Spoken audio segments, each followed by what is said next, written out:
Hello friends, in today's video I am going to tell you about how to find normal equation in the curve fitting type problems. So firstly we are taking a problem of tools and such that we have to take a quadratic equation such that y is equal to x square plus bx plus c. So firstly since we all take it in the basis of the error, the first thing is observed and predicted. सबसे पहले क्या बताएंगे, जैसे total error जो होता है summation of Y I minus Y predicted square, जो कि वाई प्रेडिक्टेड जो होता है वाई प्रेडिक्ट यहाँ पे प्रेडिक्टेड होगा, यहाँ पे गिवन इक्वेशन होगा। तो चूँकि एरर जो होता है यहाँ पे to minimize total square error के फॉर्म में वो निकालते हैं कि यहाँ पे फार्मूला टोटल एरर का फार्मूला हम लोग यहाँ पे दिया हुआ है। इस प्रकार से है summation Y I minus Y predicted square. तो प्रेडिक्टेड जो हम लोग निकालते हैं ये इसके बेसिस पे, और ये वाई आई जो है ये जो हम लोग गिवन इक्वेशन जो है वाई वाला उसके फॉर्म में, और ये यहाँ पे यही प्रेडिक्टेड है, यहाँ पे स्क्वायर हो जाएगा।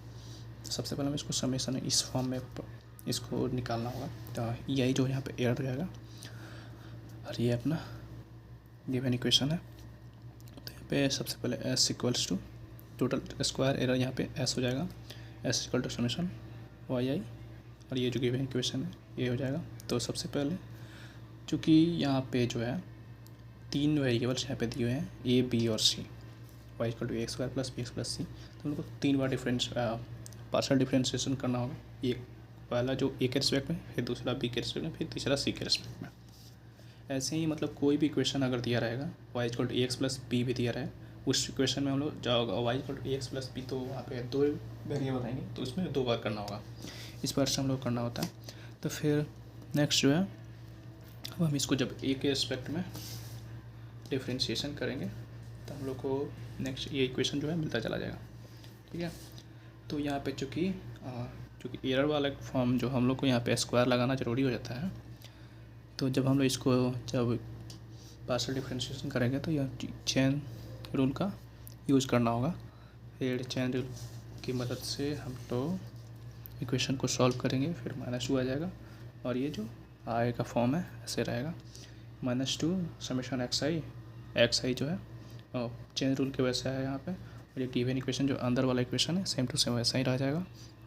फिर यहाँ पे 2 जो है कांस्टेंट है, -2 माइनस और 2 दोनों जो है कैंसिल हो जाएंगे। जब इसको 0 के साइड भेज देंगे तो फिर नेक्स्ट इक्वेशन जो है इस फॉर्म में आ जाएगा।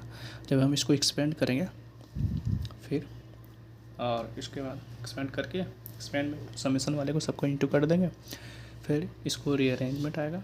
रीअरेंजमेंट में हम लोग क्या करना होता है, मतलब जैसे कि गिवन इक्वेशन दिया हुआ हाँ ये जो है इसको जब रीअरेंज करेंगे तो जैसे x4 हो जाएगा, x3 और x2, और ये जो थोड़ा ऑड टाइप वाला है इसको दूसरे साइड भेज देंगे, और ये जो अपना रीअरेंज हो जाएगा तो ये हम लोग को फर्स्ट इक्वेशन मिल जाएगा। ऐसे ही करके हम लोग सेकेंड इक्वेशन के लिए भी फाइंड करेंगे। सेकेंड इक्वेशन में यह रहता है जैसे कि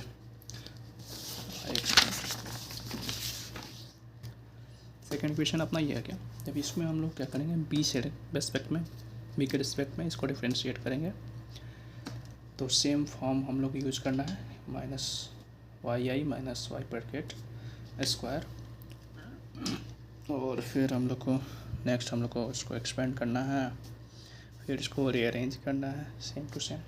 फिर सी के लिए भी सी के रिस्पेक्ट में भी हम लोग को ऐसे ही करना है, इसको वाई आई माइनस वाई